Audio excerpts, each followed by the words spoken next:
स्वागत है। मैं रोशनी सिंह और आइए देखते हैं प्रमुख खबरें। 18 माह की जगह 2.5 साल से चल रहा शासकीय अस्पताल का निर्माण कार्य, 2 बार बढ़ी निर्माण की सीमा, उसके बाद भी नहीं हो सका निर्माण कार्य। विधायक की पहल का दिखा बड़ा असर, वैक्सीन लगवाने में भारी तादाद में सेंटर पर पहुंची युवतियां एवं महिलाएं। सिंधी व्यापार महासंघ की मांग स्वीकृत, जताया आभार, अब शनिवार को भी खुलेगा बाजार। मूंग की फसल का बम्पर आवक, मोती जैसे मूंग की हुई उपज। छोटे भाई ने अपने बड़े भाई पर चाकू से किया प्राणघातक हमला और फांसी लगाकर युवक ने की आत्महत्या। अब खबरें विस्तार से। टीकाकरण को लेकर स्थानीय विधायक द्वारा महिलाओं के लिए एक विशेष दिन आरक्षित करने की पहल का अच्छा खासा असर दिखाई दिया। टीकाकरण सेंटर पर सुबह से युवतियां एवं महिलाओं की खासी भीड़ नजर आई। वहीं सुबह से एसडीएम ने पहुंचकर व्यवस्था को सुलभ बनाने का प्रयास किया। वहीं गुरुवार और शुक्रवार को वैक्सीनेशन कार्य नहीं होगा। विधानसभा के पूर्व अध्यक्ष एवं स्थानीय विधायक डॉक्टर सीतासरन शर्मा द्वारा अधिकांश लोगों को टीकाकरण हो सके इसके लिए कई अनूठी पहल की गई है। इसके साथ ही डॉक्टर शर्मा ने जिला प्रशासन से अनुरोध किया कि युवती एवं महिलाओं के लिए सप्ताह में एक दिन तय करें जिसमें महिलाओं को काफी सुविधा मिल सकेगी। विधायक डॉक्टर शर्मा की पहल को प्रशासन न्याय संगत मानते हुए बुधवार का दिन सिर्फ महिलाओं के लिए आरक्षित किया, जिसके तहत बुधवार को करीबन 400 युवती एवं महिलाओं ने टीकाकरण सेंटर पहुंचकर वैक्सीन लगवाई। युवतियां एवं महिलाओं ने विधायक डॉक्टर शर्मा की पहल का स्वागत करते हुए आभार व्यक्त किया। विधायक की पहल को सार्थक एवं सफल बनाने के लिए एसडीएम मदन सिंह रघुवंशी, तहसीलदार पूनम साहू, विनय प्रकाश सिंह ने वैक्सीन सेंटर पर व्यवस्था बनाने का प्रयास किया जिससे किसी भी तरह की परेशानी न हो। दिन भर महिलाओं की कतार लगी रही। नया गांव निवासी एक युवक पर उसी के छोटे भाई ने पेट पर चाकू से हमला कर उसकी हत्या करने का प्रयास किया। घायल का उपचार भोपाल हमीदिया अस्पताल में जारी है, जिसकी हालत नाजुक बनी हुई है। पथरौटा थाना क्षेत्र के अंतर्गत आने वाले नया गांव निवासी 22 वर्षीय ईश्वर दास पिता किशन दास यादव पर उसी के छोटे भाई प्रीतम यादव ने जानलेवा हमला किया। घटना 1 जून रात की बताई जा रही है। घटना के बाद परिजनों द्वारा उसे उपचार के लिए शासकीय अस्पताल लाया गया था, जहां से उसे होशंगाबाद एवं यहां से हमीदिया रेफर किया गया। घायल के अनुसार वह मिस्त्री का काम करता है। 1 जून को रात्रि लगभग 12 बजे वह जब घर पहुंचा तो शराब पीने को लेकर दोनों भाइयों के बीच विवाद हो गया। इसी विवाद के चलते छोटे भाई प्रीतम यादव ने घर में रखे सब्जी काटने के चाकू से उसके ऊपर हमला किया। एक बार उसने पेट पर किया तो उसके पेट की आंतें बाहर आ गई। घायल की हालत नाजुक बताई जा रही है। पुलिस ने इस मामले में आरोपी भाई के खिलाफ धारा 307 आईपीसी के तहत प्रकरण दर्ज कर कार्यवाही शुरू कर दी है। उल्लेखनीय है कि पथरौटा थाना क्षेत्र में एक सप्ताह के भीतर जानलेवा हमले का दूसरा मामला है। इसके पूर्व इसी थाना क्षेत्र निवासी एक पिता ने अपने बेटे की करतूतों से परेशान होकर कुल्हाड़ी मारकर उसकी हत्या करने का प्रयास किया था। डॉक्टर श्याम प्रसाद मुखर्जी शासकीय अस्पताल की नई बिल्डिंग का काम अभी भी पूरा नहीं हो सका है, जबकि निर्माण कार्य शुरू होने के पूर्व 18 महीने की गाइडलाइन निर्धारित थी। इस अवसर पर काम पूरा होना था, जबकि 2 बार समय सीमा बढ़ाई जा चुकी है। इटारसी अनुविभाग के अंतर्गत आने वाले डॉक्टर श्यामा प्रसाद मुखर्जी शासकीय सिविल अस्पताल एकमात्र अस्पताल है जहां नए भवन का निर्माण कार्य किया जा रहा है। निर्माण कार्य शुरू हुए लगभग 2.5 साल बीत चुके हैं। अब तक भवन का निर्माण कार्य तो पूरा हो गया, लेकिन फिनिशिंग वर्क अभी शेष है, जिसे पूरा करने के लिए अभी भी 3 से 4 माह का समय लग सकता है। उल्लेखनीय है कि निर्माण कार्य शुरू होने के पूर्व एस्टीमेट में 18 महीने में निर्माण कार्य पूरा होना था, परंतु 2.5 साल से निर्माण कार्य जारी है। देखा जाए तो शासकीय अस्पताल की पुरानी बिल्डिंग क्षतिग्रस्त होने के कारण उसे तोड़ दिया गया। ऐसे में अस्पताल प्रबंधन को ओपीडी राठी अस्पताल में संचालित करनी पड़ी। माना जा रहा था कि जल्द ही काम पूरा होने पर ओपीडी को नए भवन में शिफ्ट किया जाएगा, लेकिन सुस्त कार्य प्रणाली के चलते काम अभी भी जारी है। यही वजह है कि पहले 18 महीने, लेकिन अभी काम शेष होने के कारण 3 माह का समय और लग सकता है। हालांकि पहले कंस्ट्रक्शन 2 करोड़ होना था, लेकिन बाद में अतिरिक्त कक्ष बनाने के कारण इसकी लागत 5 करोड़ हो चुकी है। शासकीय अस्पताल की 2 मंजिला बिल्डिंग में कई सुविधाएं मरीजों को एक ही स्थान पर मिल जाएंगी। इनमें 3 ओटी शामिल है। अभी तक मात्र 1 ओटी की सुविधा है। यदि कोई सीजर चल रहा है, उसी दौरान कोई इमरजेंसी आ जाए तो पहला सीजर होने के बाद ही उसका ऑपरेशन किया जाता है। लेकिन बिल्डिंग बनने के बाद अलग अलग ओटी में एक साथ 3 ऑपरेशन किए जा सकेंगे। इसके अलावा अधीक्षक कार्यालय चिकित्सकों के चैम्बर, मुख्य ओपीडी, आपातकालीन त्वरित सेवा कक्ष, अस्पताल का कार्यालय, आईसीयू एवं 4 वार्डों के साथ 10 बिस्तर का शिशु गहन चिकित्सा इकाई शामिल है। वर्तमान में शासकीय अस्पताल में मात्र 5 बिस्तर की शिशु गहन चिकित्सा इकाई संचालित है, जहां नवजात शिशुओं को नाजुक हालत में भर्ती किया जाता है। इसी यूनिट में शासकीय अस्पताल में बच्चे नवजातों के साथ प्राइवेट अस्पतालों के बच्चे भी यहीं भर्ती किए जाते हैं। ऐसे में 5 बिस्तर की यह यूनिट काफी छोटी पड़ जाती है। हालांकि 10 बिस्तर की यूनिट लंबे समय से स्वीकृत है, लेकिन नई बिल्डिंग में इसकी सुविधा होने के कारण अलग से इसका विस्तार नहीं किया जा रहा है।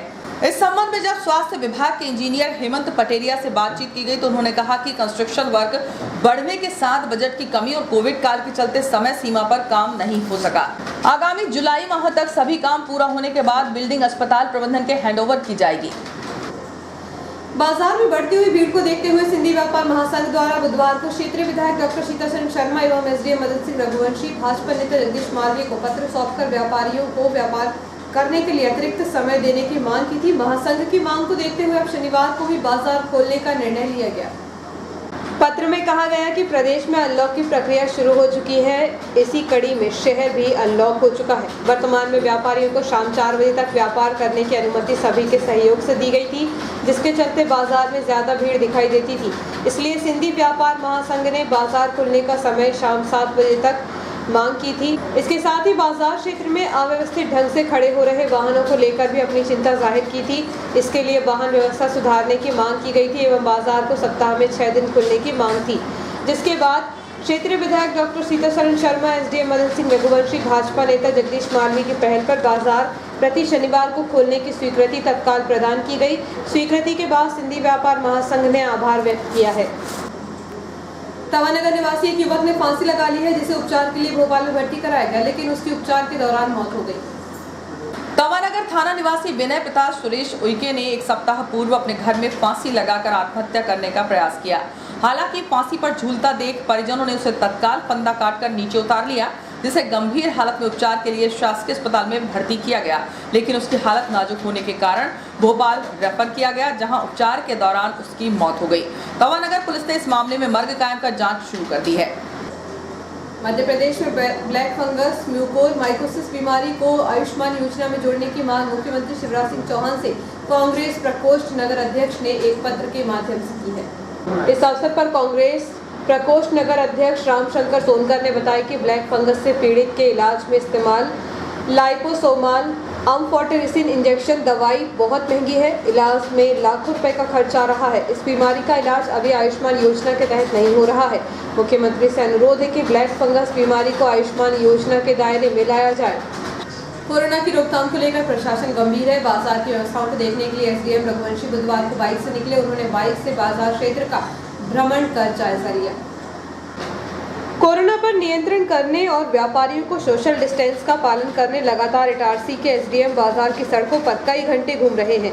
आज एसडीएम ने 4 पहिया वाहन को बाजार में खड़ा कर मोटरसाइकिल पर सवार होकर बाजार की व्यवस्थाओं का जायजा लिया। इस दौरान एसडीएम मदन सिंह रघुवंशी के साथ ही नायब तहसीलदार विनय प्रकाश ठाकुर बने। उन्होंने मोटरसाइकिल पर एसडीएम को बैठाकर पूरे बाजार का भ्रमण कराया। हूटर लगी मोटरसाइकिल पर एसडीएम को बैठे देख बाजार के व्यापारी देखते रह गए। जून माह का पहला पखवाड़ा चल रहा है। हर साल की तरह इस बार भी मानसून सत्र में शहर के विभिन्न वार्डों में स्थित निचली बस्तियों के परिवार तेज बारिश होने से समस्याओं से जूझेंगे। हालांकि स्थानीय प्रशासन द्वारा बाढ़ आपदा प्रबंधन की बैठक कर शहर के विभिन्न स्थानों को चिन्हित कर दिया है, जहां अधिक जल भराव की स्थिति निर्मित होती है। जून माह का पहला पखवाड़ा चल रहा है। हर साल की तरह इस बार भी मानसून सत्र में शहर के विभिन्न वार्डों में स्थित निचली बस्तियों के परिवार तेज बारिश होने से समस्याओं से जूझेंगे। हालांकि स्थानीय प्रशासन द्वारा बाढ़ आपदा प्रबंधन की बैठक कर शहर के विभिन्न स्थानों को चिन्हित कर दिया है, जहां तेज बारिश होने से जल भराव की स्थिति निर्मित होती है। शहर के क्रमांक 8 उत्तर बंगलिया रिहायशी क्षेत्र के पास से प्रवाहित होने वाले नाले के आसपास निवासरत लगभग 20% परिवारों को तेज बारिश होने से प्रतिवर्ष परेशानी का सामना करना पड़ता है। ऐसे बाढ़ पीड़ित परिवारों को सुरक्षित रखने के लिए वार्ड स्तर पर हर संभव प्रयास कर उनकी मदद की जाती है। इतना ही नहीं, प्रशासन की टीम को सूचना मिलने पर ऐसे परिवारों की खान-पान और सुरक्षित करने की व्यवस्था की जाती है। उत्तर पंगलिया वार्ड क्रमांक 8 की पूर्व पार्षद श्रीमती प्रियंका चौहान ने बताया कि वार्ड क्षेत्र में नाले के नजदीक रहने वाले लगभग 20% परिवारों को प्रतिवर्ष तेज बारिश से बनने वाले हालातों से जूझना पड़ता है। हालांकि वार्ड स्तर पर बाढ़ पीड़ित परिवारों की खान-पान से लेकर हर संभव मदद की जाती है। यहाँ बंगलिया पर जो नाला हैगा, वहाँ जो आसपास की बस्तियाँ हैं वहाँ 20% घर डूब में आ जाते हैं। 50% है, लेकिन ज़्यादातर 20% जो निचली बस्ती है वहाँ घरों में पानी आ जाता है। उन्हें भोजन और जो भी सुविधाएं हैं वो नहीं मिल पाती हैं। तो उनके लिए फिर प्रयास करने पड़ते होंगे। जी, उनके लिए फिर भोजन की व्यवस्था, पानी की व्यवस्था और दूसरे निवास पर रहने के लिए व्यवस्था, ये सारी चीज़ें देखना पड़ता है, उनकी व्यवस्था करनी पड़ती है। वक्त एक छोटे से ब्रेक का, बने रहिए जियो हेल्थवे न्यूज़ के साथ।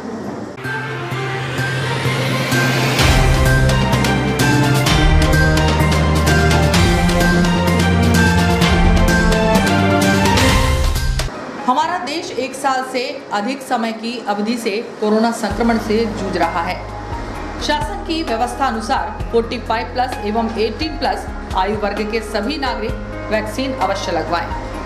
प्रधानमंत्री नरेंद्र मोदी एवं मुख्यमंत्री शिवराज सिंह चौहान द्वारा कोरोना संक्रमण से बचाव के लिए चलाए जा रहे टीकाकरण अभियान को सफल बनाएं और स्वस्थ समाज का निर्माण करने में अपना महत्वपूर्ण सहयोग दें। पूर्व विधानसभा अध्यक्ष एवं विधायक डॉक्टर सीतासरण शर्मा व पूर्व नगरपालिका सभापति जसवीर सिंह छाबड़ा ने सभी नगर वासियों से अपील की है कि कोरोना से बचने के लिए टीकाकरण अवश्य करवाएं, अफवाहों से बचें। मेरी आपके माध्यम से समस्त नागरिक बंधुओं से अपील है, वैक्सीनेशन कराएं। इस महामारी से सुरक्षा का एक ही उपाय है, स्थायी सुरक्षा का। अस्थायी सुरक्षा का उपाय है मास्क और डिस्टेंसिंग और सैनिटाइजेशन में हाथ धोना, सैनिटाइजर। और स्थायी उपाय है वैक्सीनेशन। मैं एक बात और कहना चाहता हूँ, इलेक्ट्रॉनिक मीडिया पर एक मैं बहुत बड़े चैनल में न्यूज़ देखा जिसमें डॉक्टर रणदीप गुलेरिया आए थे, और उस चैनल के जो संचालक हैं उन्होंने कहा कि पूरे विश्व में 100 करोड़ लोगों को लग चुकी है वैक्सीन, भारत में 21 करोड़। कोई खबर नहीं किसी कुछ हुआ, पर आश्चर्य की बात यह है कि 21 तो 100 करोड़ को नहीं देख रहे हैं और अफवाहों को लोग देख रहे हैं। तो मेरी आपके माध्यम से अनुरोध है, वैक्सीनेशन कराएं। नौजवान हमारे 18 से 44 वर्ष वाले कराएं, 45+ वाले भी कराएं, ताकि हमारा सारा समाज सुरक्षित हो सके। यदि वो वैक्सीनेशन नहीं कराएंगे तो न केवल वो, उनके परिवारजन और समाज के पूरे लोग खतरे में पड़ेंगे। मिला क्या? Wait, bro, got it.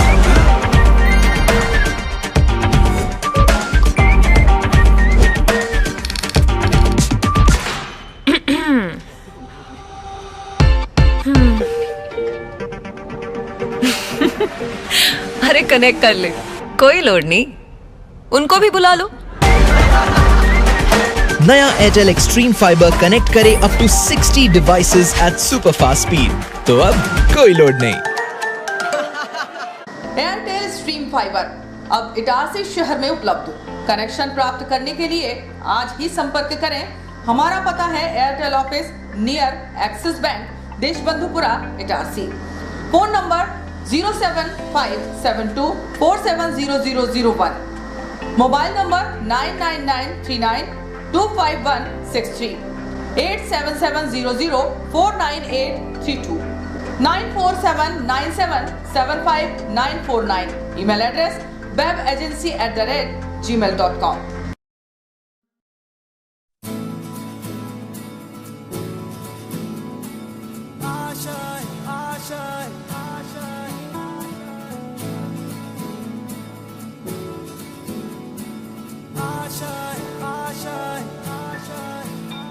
कुछ पाने की हो आस आस, कोई अरमा हो जो खास खास आशाएं,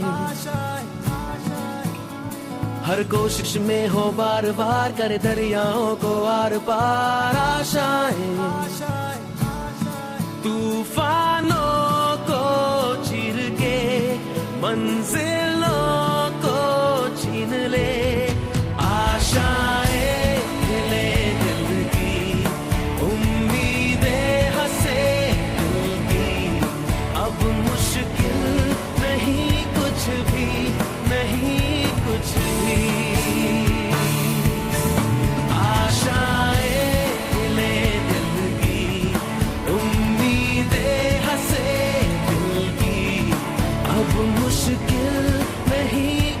भी कुछ पाने की हो आस आस, कोई अरमा हो जो खास खास आशाएं,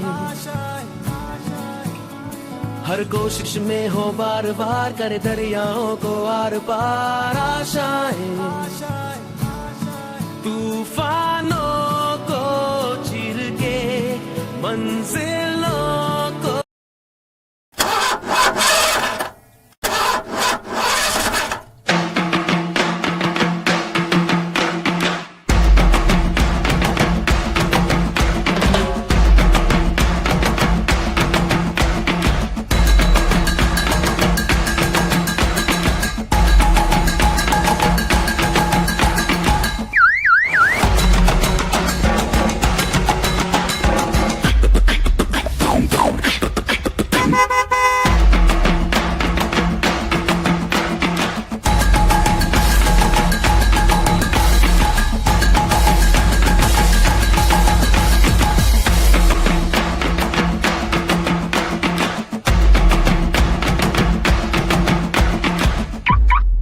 आपका विश्वसनीय चंचल ज्वेलर्स अब नए शोरूम में गोल्ड प्लेटेड आभूषणों एवं नए डायमंड ज्वेलरी के साथ 1 ग्राम और 2 ग्राम वाली सोने की 4 चूड़ियां एवं कंगन, 1 ग्राम और 2 ग्राम वाला सोने का मंगलसूत्र, हार, करदौना, चैन, झुमके, बाजूबंद और सभी प्रकार के गहने, डायमंड सेट एवं एंटिक ज्वेलरी और फैंसी ज्वेलरी का अनुपम संग्रह।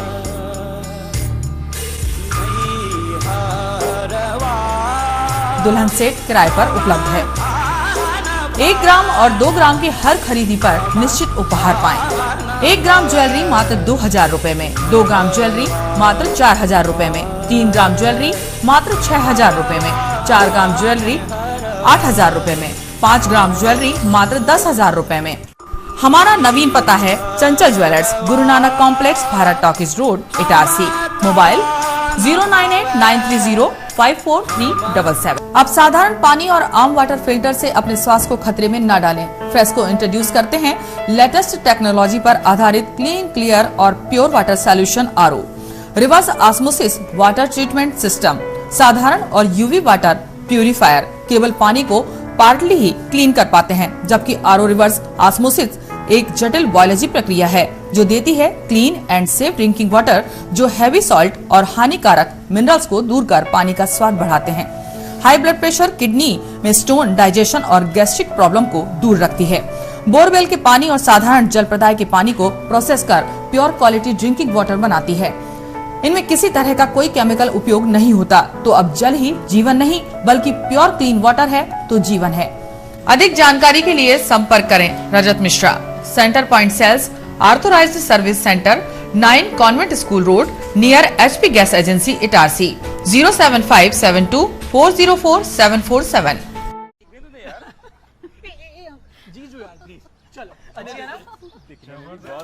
अजी ये शुरुआत नहीं, थोड़ा रिवाइंड करना होगा। मिलिए इस परिवार से जो एक मिनी इंडिया है। यहाँ हर डिसीजन से पहले ऑडियंस पोल लिया जाता है। ये हैं अजय, पापा यूपी के हैं, मम्मी पंजाब की। इसकी सिस्टर ने महाराष्ट्रियन लड़के को चुना और इनके फूफा जी का बेटा कोलकाता से है। चलें? पापा मुझे वो बाइक चाहिए थी। ले लेंगे बेटा, पर वो जो सबको पसंद हो। जीजू आप बताओ। तेरी दीदी की शॉपिंग का खर्चा तो सब जानते हैं, पर पेट्रोल का ऐसा ना हो। अच्छी बाइक गए मैं आप तेरे पापा मैनू घुमा सके पैसों की किचकिच के बगैर ऐसी चुनना। कॉलेज में हूँ तो कम खर्चे में गाड़ी चले तो ज्यादा अच्छा। बाइक कितना देती है और तुम हमसे कितना लोगे, ये इम्पोर्टेंट है। तो बेसिकली आप सबको चाहिए माइलेज और पापा को चाहिए माइलेज और पैसा वसूल वाली बाइक। तो मिल गई बेस्ट ऑन रोड माइलेज वाली बाइक। ये हुई ना बात। जनाब ऑल न्यू TVS स्पोर्ट घर ले आए और फिर हैप्पी एंडिंग तो आपने देख ही ली। अब आप पूछोगे कि ये स्टोरी इंडिपेंडेंस डे के दिन ही क्यों सुनाई, क्योंकि असली आजादी वही तो है जहां सबकी राय सुनी जाए और सबकी मांगे पूरी हो। जैसे कि हमने भी भारत की सुनकर 15% अधिक माइलेज वाली बाइक बनाई। इस स्वतंत्रता दिवस सबकी राय को एक समान आदर देना ठान लें। The all new TVS sport with ETFI technology, Bharat की बाइक, भारत का ऑन रोड चैंपियन। करे पूरी भारत की मांग। तो आज ही विजिट करें ताज टीवीएस शोरूम, नागपुर रोड, पुरानी इटारसी। फोन नंबर 266282 और मोबाइल नंबर 82691392213 और दूसरा मोबाइल नंबर 9425039583।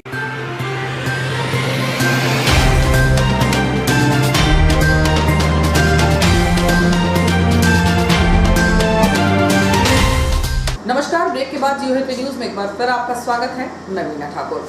विद्युत वितरण कंपनी के उपभोक्ताओं को अब बिल जमा करने के लिए कहीं जाने की आवश्यकता नहीं है। अब गुरुवार से कर्मचारी POS मशीन के जरिए घर घर जाकर बिल जमा कर उपभोक्ताओं की रिसीव भी देंगे। समय के साथ विद्युत वितरण कंपनी भी हाईटेक हो रही है। कुछ समय पहले तक जहां बिजली का बिल जमा करने के लिए कार्यालय के सामने लंबी कतार में घंटों तक खड़े रहकर भुगतान करना पड़ता था, लेकिन डिजिटलाइजेशन के चलते ऑनलाइन भुगतान अधिकांश उपभोक्ता करने लगे हैं। लेकिन अब उपभोक्ताओं को यह सब करने की आवश्यकता नहीं पड़ेगी। ना तो उन्हें कार्यालय जाना पड़ेगा और ना ही ऑनलाइन सेंटर के चक्कर काटने पड़ेंगे। इसके लिए विद्युत वितरण कंपनी द्वारा 13 POS मशीनें बुलवाई गई हैं। उक्त मशीनें बिजली की रीडिंग लेने के लिए जाने वाले कर्मचारियों को हाथों में होंगी और वह उपभोक्ता के घर जाकर तत्काल रीडिंग लेने के साथ स्पॉट बिलिंग कर सकेंगे। अर्थात अब उपभोक्ता को घर बैठे यह सुविधा मिलेगी। इस संबंध में जब विद्युत वितरण कंपनी के शहर प्रबंधक डेरन पटेल से बातचीत की गई तो उन्होंने कहा कि गुरुवार से स्पॉट बिलिंग का कार्य प्रारंभ किया जाएगा। इस सुविधा के चलते जहां कर्मचारियों को बार बार उपभोक्ता के घर नहीं जाना पड़ेगा, वहीं उपभोक्ताओं को भी राहत मिलेगी, क्योंकि उक्त मशीन में ऑनलाइन सुविधा होने से उपभोक्ताओं के बिल संबंधित पूरी जानकारी मिल सकेगी। पिछले वर्ष प्रकृति की मेहरबानी से अच्छी बारिश हुई। ताल तलैया सहित तवा डैम भी लबालब हो गया, जिसका फायदा अन्नदाता किसानों को धान में तो हुआ है, साथ ही ग्रीष्मकालीन मूंग के लिए भी पर्याप्त पानी मिल गया। आर्थिक संकट से जूझ रहे किसानों के लिए बारिश वरदान साबित हुई और इस वर्ष हरे मोती कहलाने वाली मूंग की फसल किसानों ने अपने खेतों में लगा दी। मूंग गर्मी खरीफ दोनों की मौसम की कम समय में पकने वाली एक मुख्य दलहनी फसल है। वर्तमान समय में खेतों में लगी मूंग की कटाई शुरू हो गई। अच्छी पैदावार और समर्थन मूल्य पर सरकार द्वारा मूंग की खरीदी की स्वीकृति से किसानों के चेहरों पर दोगुनी खुशी झलक रही है। केसला खुर्द के कृषक संदीप यादव ने बताया कि वर्तमान में मूंग की कटाई पंजाब से आए हार्वेस्टर द्वारा की जा रही है। उन्होंने बताया कि पिछले वर्ष की तुलना में इस वर्ष मूंग की फसल की पैदावार अच्छी होने की संभावना है। कोरोना संक्रमण के चलते पिछले वर्ष और इस वर्ष लगे लॉकडाउन का पालन किसानों ने खेतों में मूंग फसल की खेती कर किया।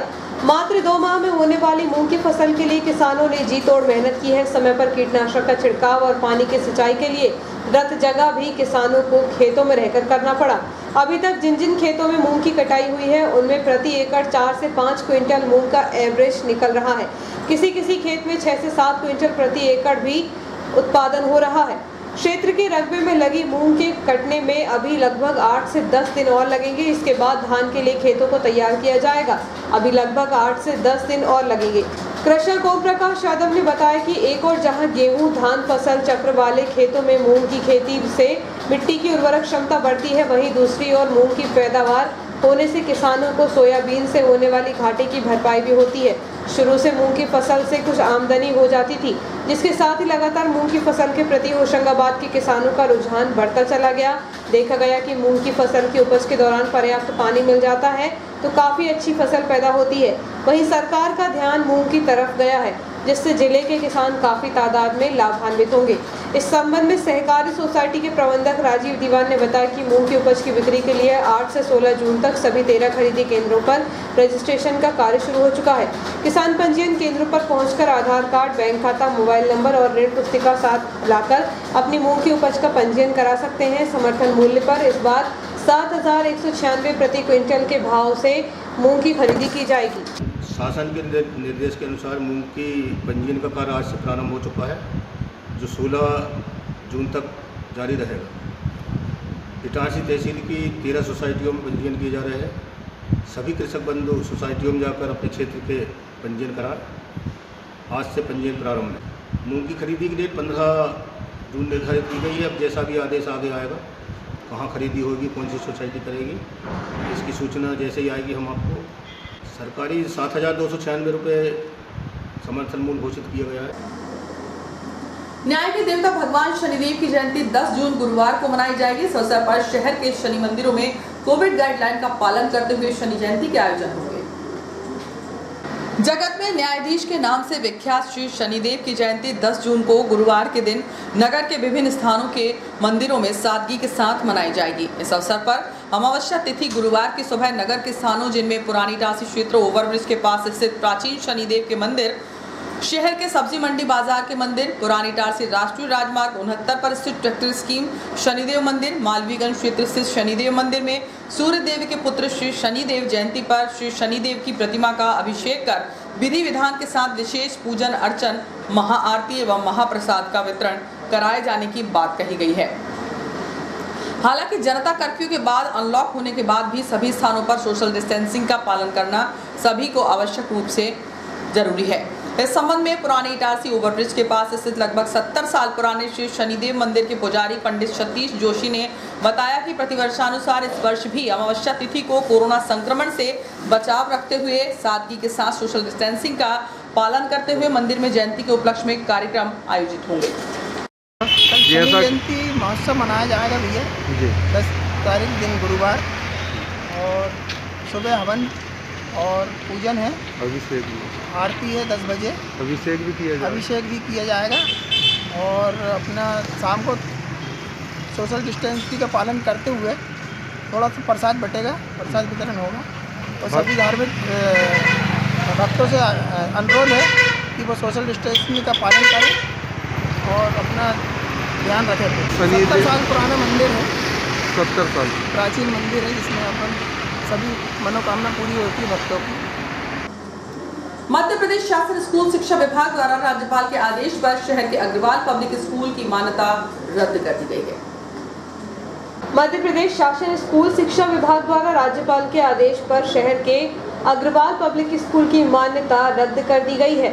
स्कूल संचालकों पर आरोप है कि उन्होंने निःशुल्क और अनिवार्य बाल शिक्षा का अधिकार नियम 2011 के नियम 11(7) RTE एक्ट के प्रावधानों का उल्लंघन किया था। ज्ञात रहे कि अशासकीय अग्रवाल पब्लिक स्कूल का यह मामला पिछले 4 वर्षों से चर्चा में था। पूर्व में स्कूल संचालकों पर FIR भी दर्ज हो चुकी है। गुर्रा निवासी 30 वर्षीय युवक की संदिग्ध मौत का मामला सामने आया है। उसे बेहोशी की हालत में परिजनों द्वारा शासकीय अस्पताल पहुंचाया गया था, जहां पर चिकित्सकों ने जांच के बाद उसे मृत घोषित कर दिया।